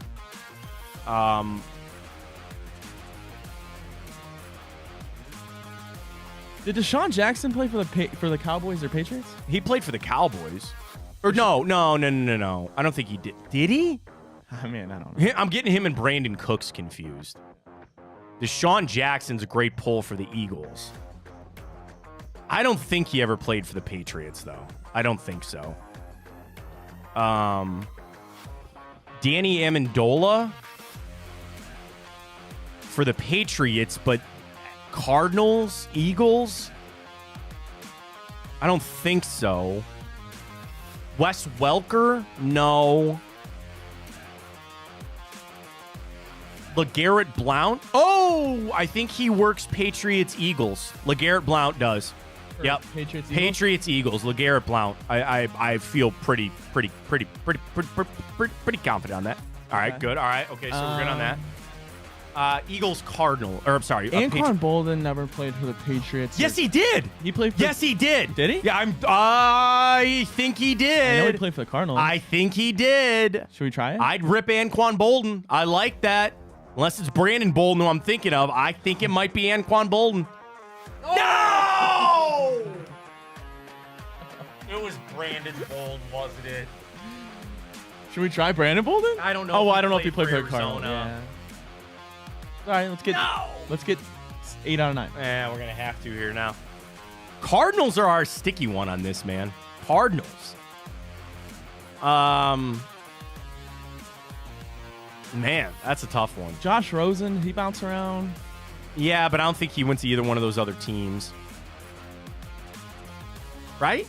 Colt McCoy ever played for the Patriots or Cowboys? I don't think so. No. Brian Hoyer. Wait, did Brian Hoyer play in Arizona?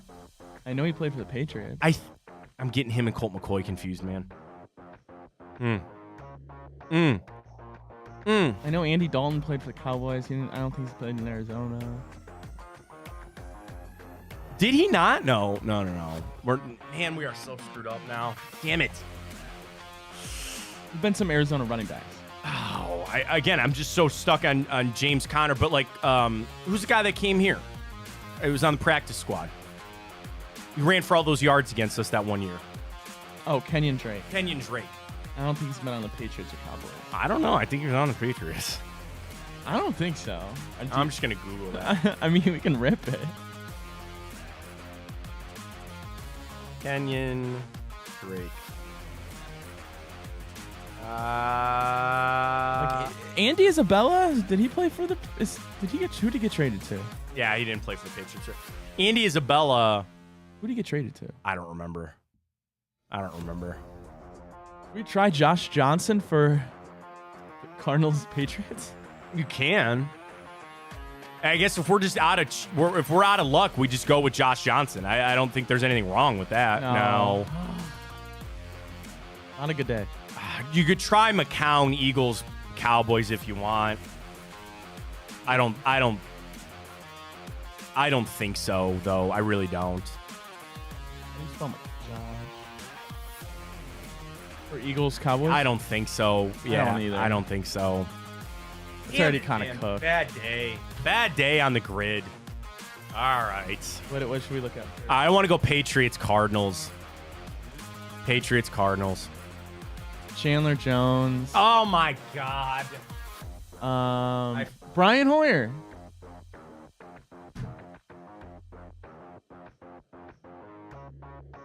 I don't really recognize a lot. That was a tough one. Those two we should have gotten. Yeah. Those two we should have gotten. All right, head back. The other two we were struggled with. Cowboys, Cardinals, Cowboys, Eagles. All right, Cowboys, Eagles. Randall Cunningham. Yeah, you could have used Terrell Owens. We should have used T.O. down there. Jason Peters. Really? He only played a year, though. Yeah. Randall Cunningham. Did I say that? Yeah. DeMarco Murray. Oh. Mark Sanchez. Damn it, I should have got Miles DeMarco. Austin. That's another damn good one. Herschel Walker. I forgot he went to the Eagles. Huh. And then lastly, Cowboys Cardinals. Emmitt Smith. See, I didn't know he played for the Cardinals. I knew that. I didn't know that. God bless it. Man. So many layups here. Yeah, so I mean, bad. So many layups. Yeah. I'm very disappointed on the end of the week here for the Immaculate Grid. Hey, everyone has their off days. It happens. It happens to us. It happens to the best of us. All right, let's do this. Let's catch our final break of the morning. We come back. We'll jump into Time Hop. Ryan had better get this movie. Better get this movie. We'll get to that coming up as well. And we got some more trades going around the NFL. We'll get ready to go for a busy day at college basketball with our boost. We'll tell everybody about that.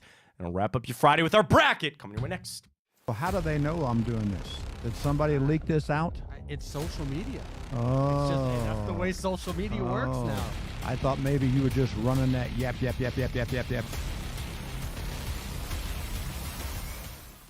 Welcome to Big Play, a sports media team that started back in 2014, and now we're not in a garage.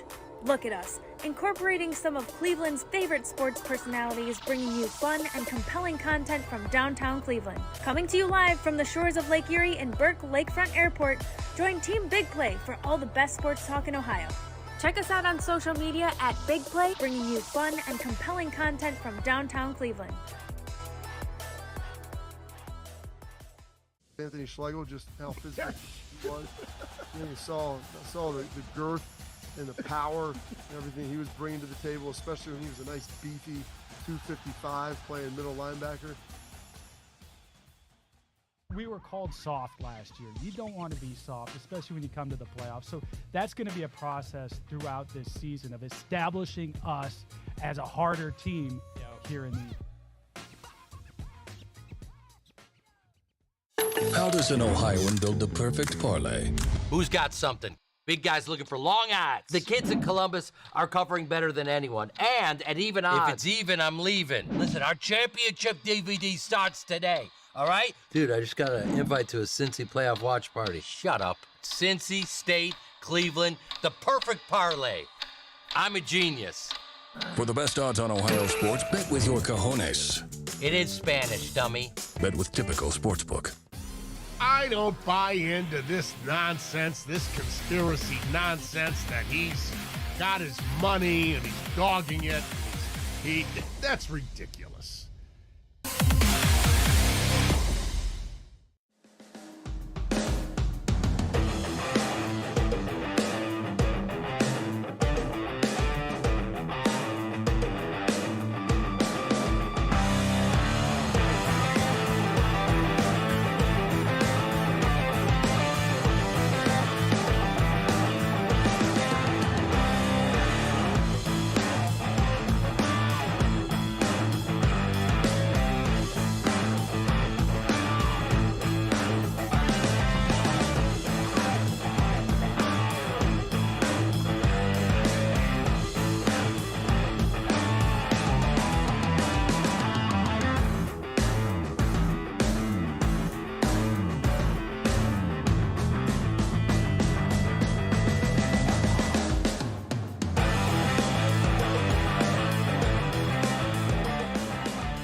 Got a lot in Time Up, a lot of NFL free agency things, Browns, and a couple important movies we'll get to in Time Up.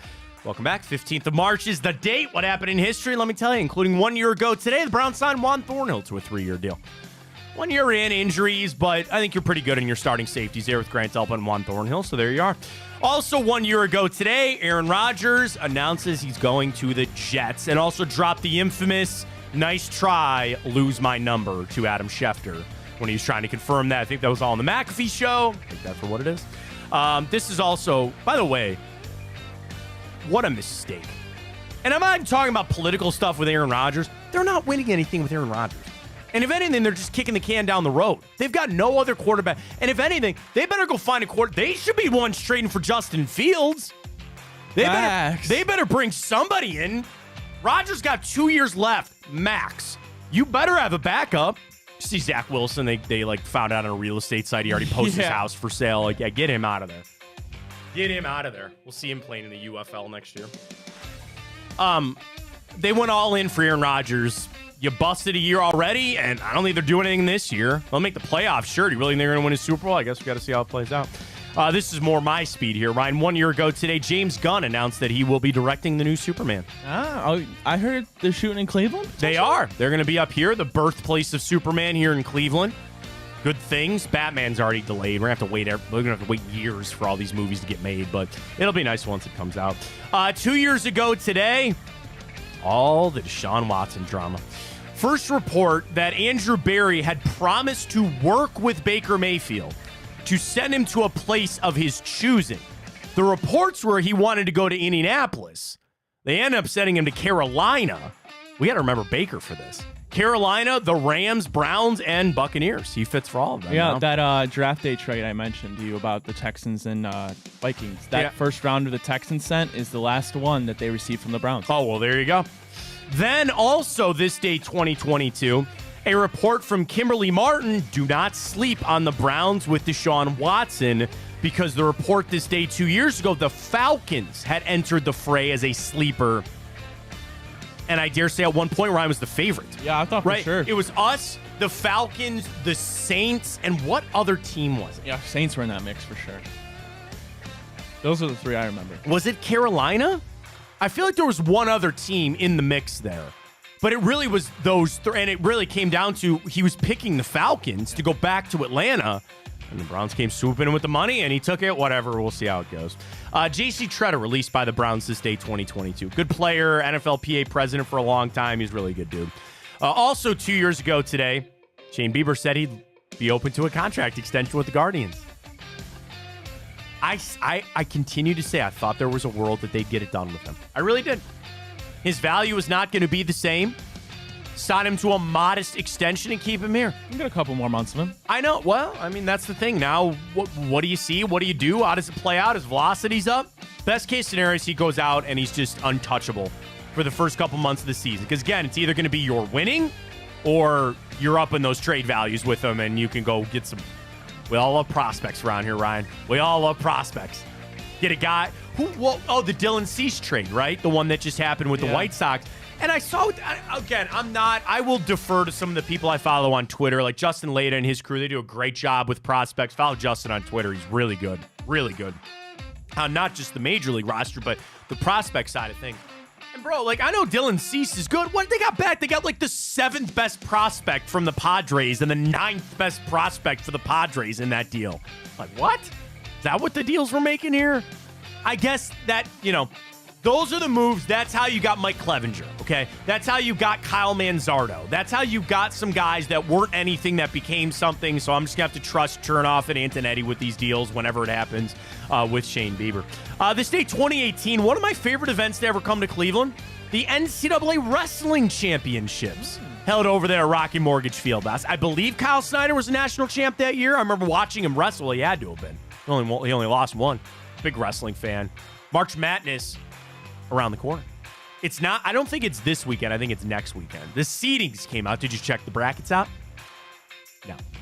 No, I have not. Ohio State had 7 automatic qualifiers. They got 2 more at-large bids. Talking about St. Ed's. Luke Geog, their 97-pounder. He went. He's there. Ohio State wrestling, man. They're not, trying to equate it. They won a national championship with Kyle Snyder and, Logan Stieber, who won 4 national championships, by the way. When I tell you that Penn State is the steamroller, and they didn't even win the Big Tens the last couple of years, bro, they're insanely good. Who's that one kid from Michigan I always saw? Was he a heavyweight? Mason Paris? He looked like littler. Relatively. I don't know. It's usually the little guys like Iowa. There was a big scuttlebutt about, oh God, who's the guy tore his knee out? Spencer Lee. He was really good for the Big Ten. Let me put it this way. So of the automatic qualifiers in the Big Ten, because the NCAA wrestling bracket, it's 32, and they hand out automatic qualifiers. Bro, in some weight classes, if you finish 10th in the Big Ten, you are good enough to automatically go to the NCAA championship. to the tournament. Others, like the MAC, will get 1 or 2. The Big Ten gets 10 for a weight class. I found it. Nick Sirianno. Oh, yeah. He's on the senior circuit now. Yeah, that's right. He's pretty good. 125. Yeah, there's a guy from Eds on Michigan, Amin. He's pretty good. Or no, Bryce Andonian. Bryce Andonian was thinking of. So I'm all into wrestling. I'm excited for that coming up. This day, 2014, the Browns signed Ben Tate to a free agent deal. That really quite didn't work out. This day, 1998, this film became the highest grossing film of all time at that point. Your trivia, which movie was it? 1988? 1998. Oh, Titanic. Titanic, $2.1 billion. Here's your trivia. It is now third behind which two movies? $2.1 billion, which again, for 1998, there's got to be some inflation. There's two movies that's passed it. $2.7 billion and $2.8 billion. What are those two movies? Avatar. That is correct. And Avengers. Endgame is correct. There you go. This day, 1994. Major League Baseball came in and officially certified Jacobs Field as being properly lit. So we're interested because they have the toothbrush lights, as they call them. Baseball had to come in and certify that it was lit properly for all the night games. We got that this day, 1994. This day, 1988, the St. Louis Cardinals leave for Phoenix to become the Arizona Cardinals, as they are now. This day, 1912, Cy Young retires with his 511 wins. Somebody sent a tweet that their hot take was that Cy Young was overrated. His stack of those guys used to pitch both doubleheaders and every day. Like, it's a little bit different.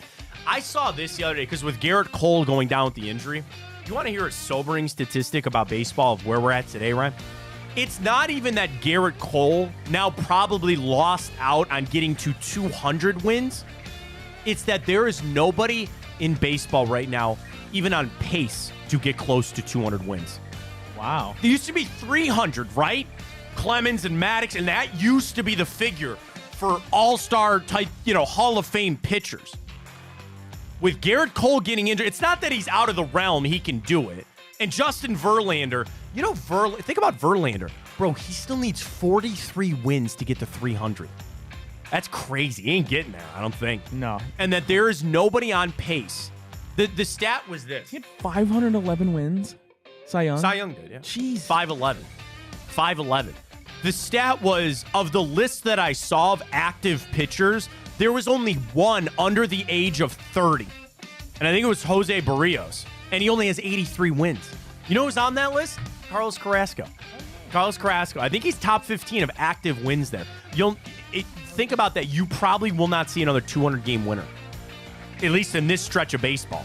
It's crazy to see how things have changed, man. The injuries, the games, all of it. This day, 1869, the first ever professional baseball team was established, the Cincinnati Red Stockings. First ever pro team. We're going to take you way back on this one. This day, 44 BC. Oh, I love that day. Julius Caesar dies after being stabbed by a group of rebellious senators. The Ides of March, right? I think so, probably, yeah. I've seen Julius Caesar's tomb. Walk through it. It's right outside the Coliseum. Good little trip that we had there. Blazing hot day there in the Coliseum. My wife and I went, but there it is. Today's National Napping Day. I could go for a nap. Yeah, me man. too. I love a good nap. Very happy birthday goes out to Browns legend Clay Matthews Sr. or Clay Matthews Jr. Not senior, but Clay Matthews Jr.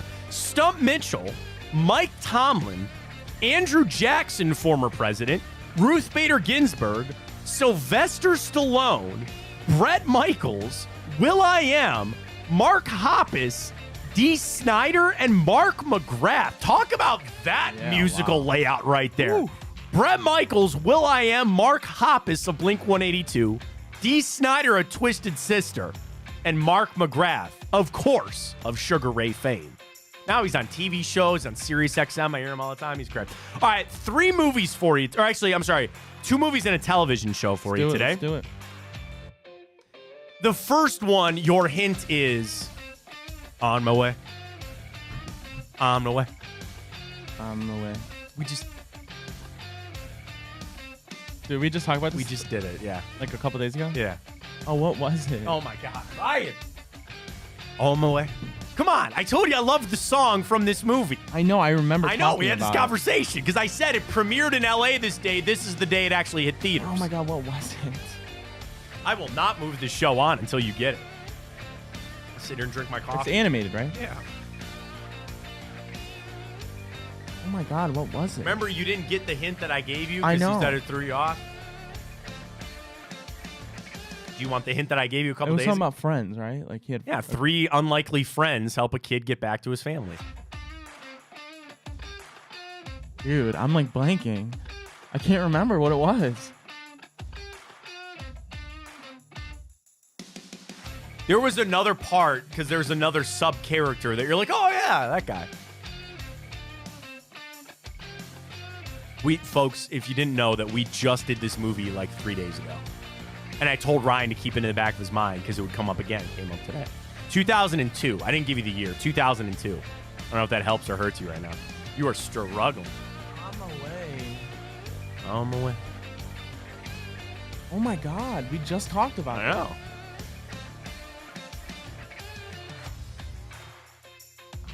That's so embarrassing. We got 14 minutes left, buddy. Can I have another hint? It'll give it away. Do you want it?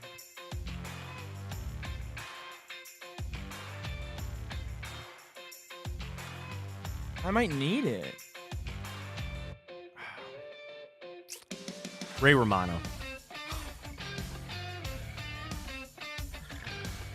Ice Age. That is correct. Jesus Christ. I don't like to watch you struggle, but it's so funny. 3 unlikely friends help a son get back to his family. Yeah. Scrat. Scrat. Yeah. God, that's so All right, embarrassing. it hit theaters this day, 2000. That wasn't the one I needed to get, though, was it? No, we'll get to that in a second. This one I'd like you to get, but I don't know if you will. This day, 1977, a television show. And if I told you to come knock on my door. We've been waiting for you. Three's Company. Three's Company is correct. Oh, you redeemed yourself a little bit on that one. Three's Company is where it's at. All right, final one is the cinematic masterpiece. Did you have any guess of me just saying a cinematic masterpiece? Jaws? No. Good answer, though, but no. 77, you said? Yeah, this came in 72. Jaws was in 75, by the way. This movie was released in theaters this day, 1972. Godfather? That is correct. Okay. Take the gun, or take the cannolis, leave the gun. Sonny. Horsehead. Johnny Fontaine. I had so many go, are you really Italian? I go, think about Godfather. Fontana, pretty close. Johnny Fontaine. Okay. Johnny Fontaine never gets that role. Okay. She was beautiful. At least I got that one. Break up to a horse. You know where they got the horse head? Mm-mm. Butcher plant, dog food plant down the street. They found the horse. Mm. So that was actually a legitimate horse head in his bed. That's kind of gross. There's some great. I follow an account. Oh my God. Can't remember the name of it. And all they do is like when movies come out or like when it's like a big movie or something like that, all the right movies, right movies. If you're a movie buff, follow it. Because like for today with Godfather coming out, they send so many good clips. But like today for Godfather, they'll send out 46 tweets in a thread of just behind the scenes factoids, casting, all of it. And for some movies, oh my God, here it is. You want me to run through a couple of them quick here for you? Yeah. So Mario Puzo started penning the book that he called Mafia. Paramount literary scouts came across the manuscript when it was just a 20-page outline and then took it instantly to the vice president of production at Paramount. Bart called it a much beyond mafia story. He offered Puzo $12,000 for the film rights with an extra $80,000 if they actually made it into a film. They reportedly got in a bidding war, but because Mario Puzo was in gambling debt, he took the deal from Paramount to get out of gambling debt. Wow. Even though he could have gotten much more. The book was published in 1969. It sold 9 million copies in just 2 years and sat on the New York Times bestseller list for 67 weeks before the movie was made. Let me see if I can get you something here on... Okay. The first choice for directing it was Sergio Leone, very famously known for the spaghetti westerns, including, I think, The Good, the Bad, and the Ugly. He turned him down, as did 3 other directors, before they turned to Francis Ford Coppola. Coppola wasn't keen and called the book pretty cheap stuff. But he wanted to make another movie, so he did it. They adopted the script together with Puzo and Coppola. Even before Coppola was hired, Mario Puzo thought Marlon Brando was the perfect Vito Corleone and sent him a letter saying, I think you're the only actor who can play the part The Godfather with that quiet force and irony. Brando was only 48 years old, but they needed to make him look like a man in his 60s with the prosthetic jaw, which I just saw up at auction, by the way. I want to find you something on Sonny. Oh, no, Michael. I mean, so here are the names that turned down the role of Michael Corleone before it went to Al Pacino. Robert Redford, considered Robert Redford, Ryan O'Neal, and Warren Beatty. Jack Nicholson reportedly turned the role down before they cast Al Pacino. Wow. Initially, James Caan was cast as Michael. The deal was struck. Pacino would end up playing Michael, and Caan was then cast as Sonny after figuring out on some screen tests that included Robert De Niro. Did a screen test to play Sonny Corleone. I could read these all day. These are great. That's all where it's at there with The Godfather. So honor it. It is there. Ryan, let's get to it. I'm staring it at our booth. Here we go. It's up. I'm going to retweet it. Akron, Kent, Ohio State plus 548 right there on our boost. OU Akron, Zips riding high. Ohio State plus 4.5 against the Illini. And the Flash is to take down the Bowling Green Falcons. That's our big play boost. Up from 511 to near 550, 548. Use that code Fontana100 when you sign up. Deposit and bet $25 with that code. You get $100 in bonus bets. You can use on our boosts. You can use on any college basketball action that you got. It's right there with our friends at Tipco. It is out. It is available. Let's ride today. Ryan, final thing, our bracket of the week for the finals. Best bar. Congratulations, Southside Bar winner. Strongsville. And advance to the Final Four is none other than Mulligan's. We'll do West Side next week. I got to temper myself, Ryan. I could fill 16 out by myself for the West Side next week. I had a feeling West Park Station, Mary Arts. We got to go Warren Road Tavern. That is a must-have at Warren Road Tavern. Third place is great. Buckeye Beer Engine is awesome. Old River Tap is amazing. That's a newer bar. They redid it. My friends at Char Whiskey Bar and Grill will be in this. Shout out to Gabe. Love you, bro. That's in for sure. That's just around where I live. Kenilworth. You know why my favorite thing about Kenilworth? They have the old school popcorn machine. You just go up, you scoop it yourself. Delicious. Love Kenilworth. See, the other problem is there's breweries I'm thinking of. Like Immigrant Son. Immigrant Son's a great brewery too. But they're not really a bar. They're a brewery. So I don't think we can count them for that. I'll have to do some thinking this. I might just have to go to all of them this weekend. There you go. I'm gonna just go to them all. Bar hop. Did I say West Park Station, Backstage, Public House? All the ones I mentioned. PJ McIntyre. PJ McIntyre is probably a heavy favorite. We need to do a Matt Fontana show bar crawl. I pitched that at the other spot. That would be sick. I pitched it at the other spot. No crap. Because like we were on 5 to 7. So I was like, that's a prime. Could you imagine? So here was our idea. Because we were on 5 to 7.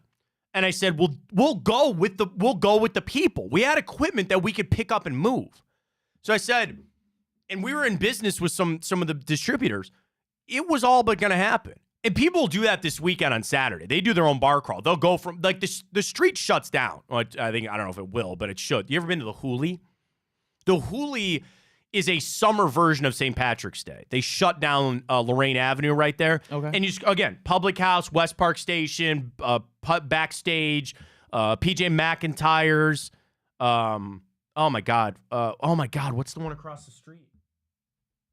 Holy cow. I stare at it all the time because Dad's smoke shop is right there. Shout out to Ken Carm. Hatfield's Good Grubs over there. What am I? Oh my God. What is across the street right there? Common Grounds is right there. What is the bar? Holy cow. Smedley's. That's it. Smedley's is across the street. Good bar right there. A bar down the street on Lorraine. Again, I will temper expectations because I could fill this out myself, but we'll get everybody's answers on that for next week on the show. Great stuff. We'll see what the Browns got cooked up for this weekend. Enjoy the college basketball. We'll get our boosts out. We got the Cavs back in action tomorrow. Maybe we'll be able to get a boost out for that as well.